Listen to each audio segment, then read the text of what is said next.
ഒരു വീഡിയോ കാണിക്കാതെ ഈ നമ്മുടെ ഈ എന്താ പറയുക, ഇപ്പം മറ്റുള്ളവരെ കാണിക്കാൻ വേണ്ടിയിട്ട് ചെയ്യുന്ന കുറേ കാര്യങ്ങളൊക്കെ ഒഴിവാക്കിയാൽ നമുക്കുണ്ടാകാൻ പോകുന്ന കുറേ ബെനിഫിറ്റ്സാണ് പറഞ്ഞത്. അതായത് സൊസൈറ്റിയുടെ മുന്നിൽ നമ്മളെന്തോ വലിയ റിച്ചാണ്, അല്ലെങ്കിൽ നമ്മൾ വളരെ പോഷായിട്ട് ജീവിക്കുന്ന ആൾക്കാരാണ്, അല്ലെങ്കിൽ അപ്പർ ക്ലാസ് ആണ് എന്നൊക്കെയുള്ള ചിന്താഗതി, അല്ലെങ്കിൽ അത്തരത്തിലുള്ളൊരു കാര്യങ്ങൾ മറ്റുള്ളവരിലേക്ക് അല്ലെങ്കിൽ കാണുന്നവർക്ക് ഫീൽ ചെയ്യണം എന്നുള്ള രീതിയിൽ ചെയ്യുന്ന പല കാര്യങ്ങളുമാണ്. ഇതങ്ങനെയാണെന്നല്ല ഞാൻ പറഞ്ഞത്. എന്നാലൊരു വീഡിയോ കണ്ടിട്ട് വരാം.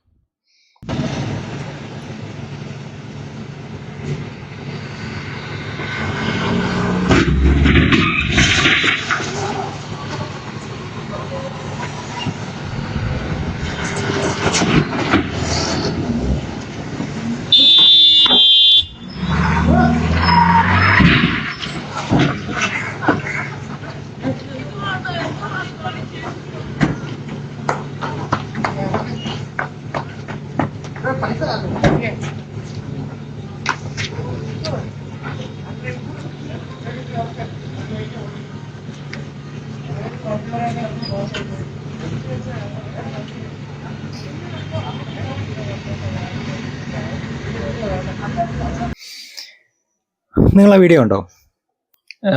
അതിൽ നിന്ന് ഇറങ്ങി വരുന്ന ആൾക്ക് എൻ്റെ ഒരു കണക്കൂട്ടിലൊരു 75 വയസ്സിന് മേലുള്ള ഏജുള്ള ഒരാളാണെന്ന് എനിക്ക് തോന്നുന്നത്. ആളുടെ നടപ്പ് കണ്ടിട്ട് അത്ര ഏജുള്ള ഒരാളാണ്. മേ ബി ആൾ ചെറുപ്പം തൊട്ട് വണ്ടി ഓടിക്കുന്ന ആളായിരിക്കാം, നമുക്കറിയില്ല. അതായത് പ്രായമായിട്ട് പഠിച്ചതായിരിക്കണം എന്നില്ല, ചെറുപ്പം തൊട്ട് വണ്ടി ഓടിക്കുന്ന ആളായിരിക്കാം. പക്ഷേ ഈ പ്രായം കൂടുന്തോറുമേ നമുക്ക് പലപ്പോഴും നമ്മുടെ പ്രോപ്പറായിട്ട് നമുക്ക് റിഫ്ലെക്സ് ആക്ഷൻസ് ഒക്കെ കുറയുക, ശ്രദ്ധ കുറയുക, ഇത്തരത്തിലുള്ള പ്രശ്നങ്ങളൊക്കെ ഉണ്ടാകാൻ സാധ്യതയുണ്ട്. ആ വീഡിയോയ്ക്കകത്ത് കാണിക്കുന്നുണ്ടോ? അതായത് ഫസ്റ്റ് വണ്ടി ഫ്രണ്ടിലേക്ക് പോയി ഇടിച്ചു, അത് അബദ്ധം പറ്റും, നമുക്കെല്ലാവർക്കും മേ ബി പറ്റാൻ സാധ്യതയുണ്ട്. കാരണം പെട്ടെന്ന് ഏതെങ്കിലും സിറ്റുവേഷൻ നമ്മൾ വണ്ടി എടുക്കുമ്പോൾ അത്തരത്തിലുള്ള അബദ്ധങ്ങൾ പറ്റാൻ സാധ്യതയുണ്ട്. പക്ഷേ ഇടിച്ചു കഴിഞ്ഞപ്പോഴത്തേനും ആളുടെ മൈൻഡ് ഔട്ടായി പോയി. അയ്യോ, ഇത് ഇടിച്ചു, ഇനി എന്ത് ചെയ്യും എന്നുള്ള പ്രശ്നം. അപ്പോഴേ ആ വണ്ടി അവിടെ നിർത്തിയിട്ട് ഇടിച്ച പോലെ നിർത്തിയിട്ട് ഇറങ്ങിയാൽ മതി. ആളെന്ത് ചെയ്തു? ആള് റിവേഴ്സ് ഇട്ടു. റിവേഴ്സ് ഇറങ്ങി കഴിഞ്ഞപ്പോഴത്തേനും കൺട്രോൾ പോയി.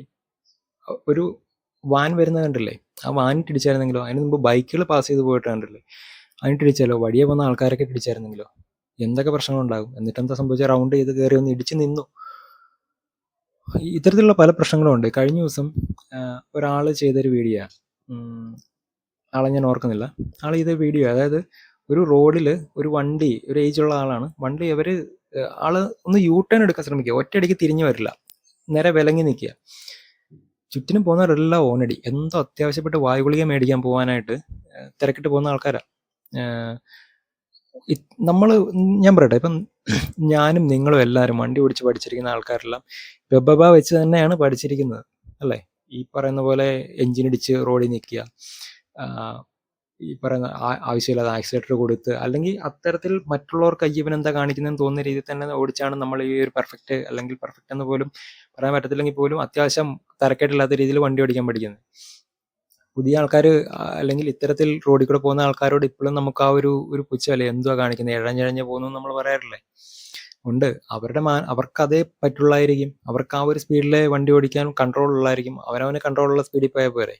നിങ്ങൾക്ക് 100 പോകാൻ പറ്റുമെങ്കിൽ പോയിക്കോ, കുഴപ്പമില്ല. അല്ലാതെ നിങ്ങൾ 100 പോകും, എല്ലാവരും 100 പോയേ പറ്റുള്ളൂ എന്നും പറഞ്ഞിട്ട് കാര്യമില്ലല്ലോ. നിങ്ങൾ ചിലപ്പം ഒറ്റയടിക്ക് പടപടയെന്ന് ഒരു യൂ ടേൺ എടുക്കും, അല്ലെങ്കിൽ ഒരു ജംഗ്ഷനിലിട്ട് ഇല്ലാതെ ഇടയ്ക്കകത്തിട്ട് തിരിക്കും. എല്ലാവർക്കും അങ്ങനെ പറ്റണമെന്നില്ലെന്നേ. അത് മാത്രമല്ല, ഈ ഓൺ അടിച്ച് പേടിപ്പിക്കുക, അവരെ ഇറിറ്റേറ്റ് ചെയ്ത് കഴിഞ്ഞാൽ അവർക്കത് പറ്റുമെങ്കിൽ പോലും അവരുടെ മൈൻഡ് ഔട്ടായി പോകും. ഇത്തരത്തിലുള്ള പ്രശ്നങ്ങളുണ്ട്. ഈ ഒരു റോഡിൽ എന്ത് ഡിസിപ്ലിൻ വേണമെന്ന് പറ്റാത്ത. പിന്നെ ഈ കേസിനകത്ത് എനിക്ക് പറയാനുള്ളത്, നിങ്ങൾ ഏജ് ഓവറായി, നിങ്ങൾക്ക് വണ്ടി ഓടിക്കാൻ പറ്റില്ല എന്ന് നിങ്ങൾക്ക് മനസ്സുകൊണ്ട് തോന്നുന്നുണ്ട്, നിങ്ങളൊരു ഓട്ടോ വിളിച്ച് പോ. എവിടെയെങ്കിലും പോകണമെങ്കിൽ ഒരു ഓട്ടോറിക്ഷ വിളിച്ച് പോ. അല്ലാതെ ഇത്തരത്തിൽ കഷ്ടപ്പെട്ട് വണ്ടിയായിട്ട് വന്ന്, മേ ബി ഈ ആൾക്ക്, ഞാൻ പറഞ്ഞത് ആൾക്ക് ഓടിക്കാൻ അറിയത്തില്ലാത്തതിൻ്റെ പ്രശ്നമായിരിക്കും. ഒരു പ്രഷർ ലോ വരാൻ സാധ്യതയില്ലേ? ഇത്തരത്തിലുള്ള എന്തെങ്കിലും ഒരു ഹെൽത്ത് ഇഷ്യൂ വരാൻ സാധ്യതയില്ലേ? ഈ ഏജ് അല്ലേ? നമ്മൾ ചെറിയ പ്രായത്തിൽ തന്നെ നമുക്ക് പലപ്പോഴും പല പ്രശ്നങ്ങളും ഉണ്ടാകുന്നു. ചിലപ്പം ചില സമയത്ത് മയങ്ങിപ്പോകുന്നു, അല്ലെങ്കിൽ തല കറങ്ങുന്നു, ഇല്ലെങ്കിൽ ബ്ലാക്ക് ഔട്ട്, എന്തെങ്കിലുമൊക്കെ സംഭവിക്കാൻ സാധ്യതയുണ്ടല്ലോ. ഇപ്പം ഇത്തരത്തിലുള്ള ഒരു അത്രയും ഏജ് ആയിട്ടുള്ള ഒരു മനുഷ്യന് ഇതൊക്കെ സംഭവിക്കാം. അപ്പം ഇത്തരത്തിലുള്ള പ്രശ്നങ്ങളോ ഒക്കെ ഉണ്ടെങ്കിൽ പോകാതിരിക്കുക, അല്ലെങ്കിൽ ഒരു ഓട്ടോ വിളിച്ച് പോകുക. അതിലെന്തിനാണ് ഈ നാണക്കേട് വിചാരിക്കുന്നത്? നമ്മുടെ വീട്ടിൽ വണ്ടി ഉണ്ടെങ്കിൽ വേണ്ട, നമ്മുടെ വണ്ടിയിലേ പോകാൻ പറ്റുന്നുള്ളെങ്കിൽ ഏതെങ്കിലും ഒരു ഡ്രൈവർ, പിള്ളേരെ വല്ലതും വിളിക്കുക.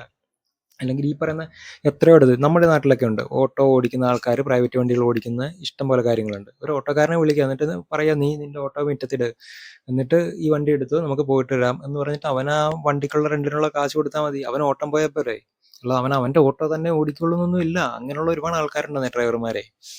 ഇത്തരത്തിലുള്ള ആൾക്കാരോടൊക്കെ, അല്ലെങ്കിൽ അവരെയൊക്കെ യൂസ് ചെയ്ത് ഇതുപോലെ എവിടെയെങ്കിലും പോവുകയാണെങ്കിൽ അതാണ് ബെറ്റർ. കാരണം ഈ ഏജ് ഓവറായി അതാരുടെയും കുഴപ്പമൊന്നുമല്ല. ഏജ് ഓവറായി കഴിഞ്ഞാൽ ഇത്തരത്തിലുള്ള ഈ പെട്ടെന്ന് ചിന്തിക്കാൻ, ഒരു റിഫ്ലെക്സ് ആക്ഷനൊക്കെ ഒരുപാട് സ്ലോ ആകും.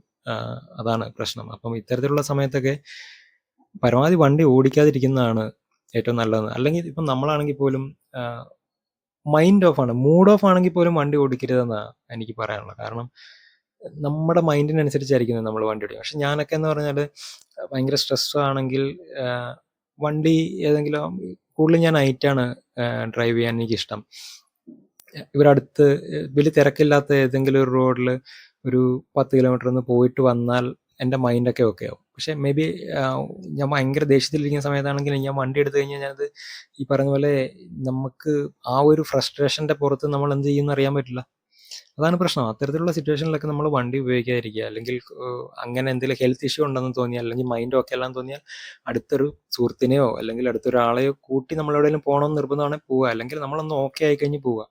ഇതാണ് ചെയ്യേണ്ടത്. അല്ലെങ്കിൽ ഇത്തരത്തിലുള്ള അപകടം, ഇതിപ്പം എന്തോ ഭാഗ്യം കൊണ്ട് ആരെയും മുട്ടാതെ ആ സാധനം കറക്റ്റ് അവിടെ പോയി ഇടിച്ച് നിന്നു എന്നുള്ളതുകൊണ്ടല്ലേ. അല്ലെങ്കിൽ എന്തൊക്കെ സംഭവിക്കാൻ സാധ്യതയുണ്ട്, എത്ര പേരുടെ ജീവൻ ആപത്തുണ്ടാകാൻ സാധ്യതയുണ്ട്. അപ്പോൾ ഇതാണ് നമുക്ക് എന്തെങ്കിലും ഹെൽത്ത് ഇഷ്യൂ, എന്തെങ്കിലും പ്രശ്നം ഉണ്ടെങ്കിൽ വണ്ടി ഓടിക്കാതിരിക്കുക. ഇനി അങ്ങനെ നമ്മുടെ വണ്ടിയിലേ പോകാൻ പറ്റില്ലെങ്കിൽ വേറെ ഡ്രൈവറെ വിളിക്കുക, പോവുക. അതാണ് ഏറ്റവും സേഫ് എന്നുള്ളതാണ് എനിക്ക് പറയാനുള്ളത്.